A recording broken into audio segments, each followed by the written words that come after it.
সকাল সকাল ব্যাগপত্র গুছিয়ে আমরা বেরিয়ে পড়েছিলাম ঘুরতে যাওয়ার জন্য। প্রায় ২ বছর পরে ঘুরতে যাচ্ছি, তো খুবই এক্সাইটেড ছিলাম।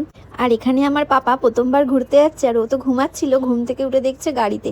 আর আজকে খুবই বৃষ্টি পড়ছিল সকাল থেকে, একদম ভোরবেলায় আমরা বেরিয়েছিলাম আর চলে এসেছিলাম হাওড়া স্টেশনে। আর আমার পাপা তো ঘুরতে খুব পছন্দ করে, গাড়ি চড়তেও পছন্দ করে। ওকে নিয়ে এসেছি হাওড়া স্টেশনে, এত লোকজন দেখছে, পুরো চুপ করে রয়েছে। আর আমরা যাচ্ছিলাম দীঘায় ঘুরতে।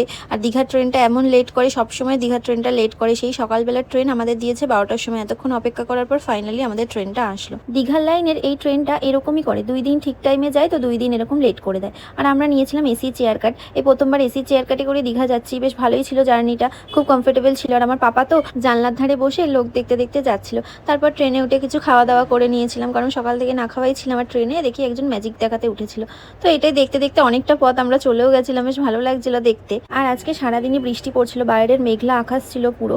তারপরে আমরা এখানে একটু ফটো ভিডিওস তুলছিলাম, আর ও বলছিল 2 ঘন্টা লেট ছিল আমাদের ট্রেন।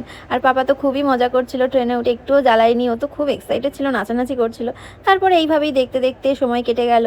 তারপর চলে এসেছিলাম দীঘায়। আর দীঘায় তো এত ভিড় ছিল, সব লোক মনে হয় দীঘাতেই চলে এসেছিল, প্রচুর ভিড় ছিল দীঘাতে। তারপরে আমরা চলে গেছিলাম হোটেলে।